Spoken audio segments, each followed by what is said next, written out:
नमस्कार दोस्तों। मेरा नाम है भालचंद्र। ब्रह्मांड सिद्धास्त्र में आप सभी का स्वागत है। आज के इस वीडियो में हम चर्चा करेंगे कुंडली विश्लेषण की जो हम सीरीज कर रहे हैं उसमें और एक जो कुंडली है उसके बारे में चर्चा करेंगे। यह जो कुंडली है वो मिथुन लग्न की कुंडली है। तो सबसे पहले हम जानकारी लेंगे इस कुंडली की जो विशेषता है वो कौन सी है। जैसे कि यह जो कुंडली है पुरुष की कुंडली है। इनका जो बचपन था वो आर्थिक दृष्टि से अगर देखा जाए तो सक्षम नहीं था। उसी प्रकार इनको पिता का सुख भी थोड़ा कम मिला। मतलब इनके जो पिताजी थे वो काम धाम कुछ नहीं करते थे। इनके जो माताजी थे उन्होंने ही बहुत मेहनत करके इनका घर चलाया। उसके बाद यह जो पुरुष है इनकी शिक्षा भी ज्यादा नहीं हुई, लेकिन आगे जाके इनके जो इनमें जो कार्य करने की जो मंशा थी वो काफी अच्छी थी। थोड़े से शॉर्ट टेम्पर्ड थे, काफी ज्यादा हार्ड वर्किंग भी थे। उसी प्रकार आगे जाके यह जो व्यक्ति है वो टूर्स एंड ट्रैवल्स की जो फर्म है उसमें वो सेटल हो गए और खुद की टूर्स एंड ट्रैवल्स की जो कंपनी थी या फिर टूर्स एंड ट्रैवल्स की कंपनी है उसमें उन्होंने आगे गए या फिर उसमें उन्होंने करियर भी बनाया। उसी प्रकार जीवन में यह इस एक स्त्री जो कि अलग ही कास्ट या फिर कम्युनिटी के है उसके प्रेम में आ गए और लिव इन रिलेशन में करीबन 15 से 16 तक रहे। उसके बाद लिव इन रिलेशन से बाहर हो गए। अब ये जो व्यक्ति है यह व्यक्ति दूसरे देश में पूरी तरह से सेटल हो चुका है। दूसरा ऐसा देश जो कि बहुत ही आगे है और उस देश में ये अभी तक सेटल हो गए हैं। उसी प्रकार ऐसे जो व्यक्ति है उनका जो भी घर था जहां पर वो बॉर्न हुए थे, जन्म हुआ था, हालांकि वो भी एक मेट्रो सिटी थी, लेकिन वहां से ये दूसरी सिटी गए और वहां पर इनका जो जो भी करियर था उसमें वो काफी आगे बढ़े। अब यहाँ पर और एक बात है, इनको भाई का सुख भी ज्यादा नहीं मिला। तो ऐसी कौन सी बातें हैं जिसके आधार पर, कुंडली के आधार पर हम ये देख सकते हैं कि ऐसी बातें इनके जीवन में क्यों हुई।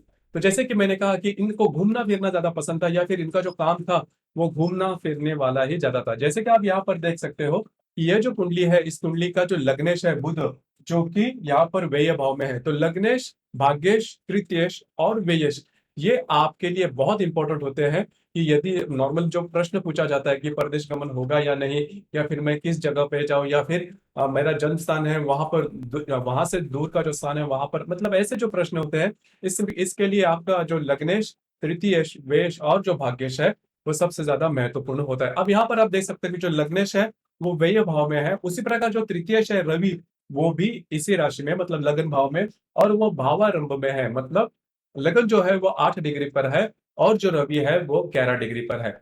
और एक जो मैंने बात कही यहाँ पर, जो कि यह जो व्यक्ति है वो थोड़ा शॉर्ट टेम्पर्ड है, लेकिन इनमें काम करने की जो धमक है वो बहुत ही अच्छी है। जैसे कि आप यहाँ पर देख सकते हो इनकी जो राशि है वो मेष राशि है और अश्विनी नक्षत्र है। उसी प्रकार लगन में रवि है जो कि एसेंडेंट के मतलब भावारंभ लगन के डिग्री के बिल्कुल पास ही है। उसी प्रकार इनका जो राशि स्वामी है मंगल, वो भी मेष राशि में है और कृतिका नक्षत्र में है। इस वजह से ये जो व्यक्ति है, मतलब ये जो पुरुष व्यक्ति है, इनके इनका जो रोक टोक है वो काफी ज्यादा है और इनकी जो पूरी इनका जो पूरा व्यक्तित्व है वो थोड़ा सा शॉर्ट टेम्पर्ड है, लेकिन काम करने में ये बहुत ही आगे रहते हैं, बहुत ही ज्यादा हार्ड वर्किंग है। उसी प्रकार जैसे मैंने क्या कहा कि भाइयों का सुख है वो भी थोड़ा कम है। तो यहाँ पर देख सकते हैं कि भ्रातृ जो है मंगल, जो कि यहाँ पर 28 डिग्री पर है, कृतिका नक्षत्र में है। तो इसी के कारण भाइयों का सुख कम मिलना ये भी बात है। और उसी प्रकार इनको बहुत ही कम उम्र में मतलब करीबन 35-36 के करीब इनको पैरालिसिस का अटैक भी आया था। तो वो क्यों हुआ? क्योंकि यहाँ पर आप देख सकते हो उनका जो अष्टम है शनि, जो कि केतु के युति में है।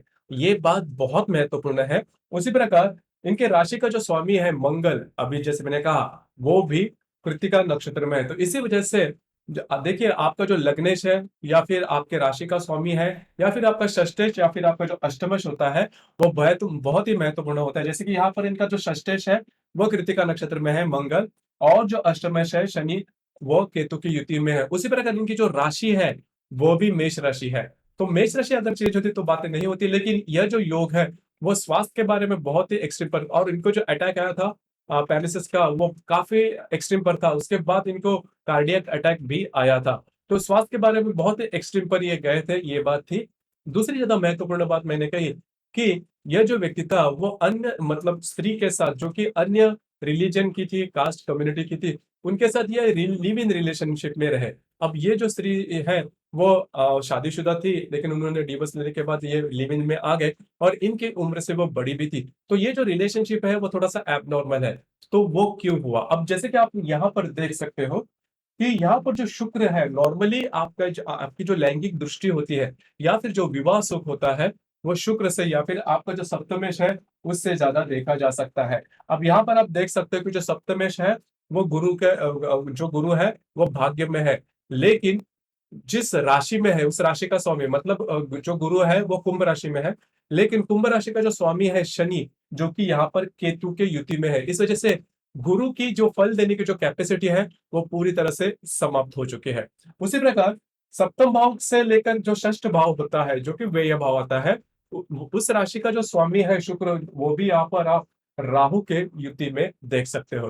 तो इसी वजह से इनकी शादी तो नहीं हुई, लेकिन लिव इन में आ गए या फिर प्रेम में आ गए, जैसे कि शुक्र और राहु की युति है और शुक्र पर मंगल की दृष्टि भी है। इसी शुक्र राहु की युति की वजह से जो रिलेशनशिप है वो एबनॉर्मल हो गई या फिर उसमें उनको सक्सेस नहीं मिला। शुक्र जब भी राहु की युति में आता है, तो इस प्रकार की जो बातें हैं वो होती है, उनकी जो लाइकिंग होती है, उनकी जो चाह होती है लैंगिक सुख के प्रति या फिर प्रेम की भावना में, वो काफी ज्यादा अलग थलग होती है।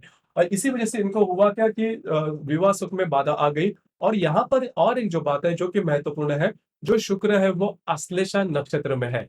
तो आश्लेषा नक्षत्र का जो शुक्र है, वो भी अच्छा माना नहीं जाता। उसी प्रकार इस शुक्र के ऊपर मंगल की चौथी दृष्टि है। तो इन सभी की वजह से इनको विवाह सुख तो नहीं मिला, लेकिन लिव इन रिलेशनशिप में आए और 15-16 साल के बाद ये जो लिव इन रिलेशनशिप था, वो भी टूट गया। अभी ये जो व्यक्ति है वो अविवाहित है, लेकिन दूसरे कंट्री में है, जहां पर बहुत ही अच्छी तरीके से फाइनेंशियली काफी ज्यादा सेटल है और इनके खुद की टूरिस्ट कंपनी भी है। तो दोस्तों, ये था आपके कुंडली में। जब भी आपके पास कोई कुंडली रहती है या फिर ये लगन कुंडली है, तो उसमें आपको ये देखना ज्यादा आवश्यक है उससे उस कुंडली के जो महत्वपूर्ण शुभ ग्रह है वो किस प्रकार के है, अशुभ ग्रह वो किस कौन से राशि कौन से नक्षत्र में या फिर कौन से युति में है। उससे आपको पता चल सकता है कि आपकी जो राशि है या फिर आपकी कुंडली में जो प्रभाव है ग्रहों का, वो किस प्रकार से हो सकता है। उसी प्रकार लगन कुंडली, आपकी चंद्र कुंडली और आपकी जो नवमांश कुंडली है, वो तीनों कुंडलियां देखनी ज्यादा आवश्यक है। लेकिन सबसे इंपॉर्टेंट बात यही होती है कि कोई भी ग्रह जब भी आप देखते हो, तो वह ग्रह कौन से राशि में, उस राशि का स्वामी किस प्रकार का है, और ग्रह की जो डिग्रीज है वो कौन से है। मतलब अगर आपको डिग्री समझ में आ जाए तो वो कौन से नवमांश में है, कौन से नक्षत्र में है, या फिर कौन से ग्रह की युति के अंदर प्रतियोग या फिर नव पंचम में है, वो आप जान सकते हो। तो दोस्तों, ये था कुंडली विश्लेषण के जो हम सीरीज चला रहे हैं, उसमें जो मिथुन लगन में कितने प्रकार के योग होते हैं या फिर किस प्रकार के जो फल है वो आपको मिल सकते हैं, इस विषय पर चर्चा। इसी प्रकार से हम और भी जो कुंडलियां हैं उसमें जो फल आते हैं वो या फिर फल क्यों मिलते हैं, इसके बारे में भी चर्चा करेंगे। आज का ये वीडियो आपको कैसे लगा, आपने किस प्रकार से अनुभव किया, नीचे कमेंट बॉक्स में जरूर कमेंट करना। और अपना जो चैनल है ब्रह्मांड सिद्धि एस्ट्रो, इसे भी लाइक शेयर और सब्सक्राइब जरूर करना। धन्यवाद।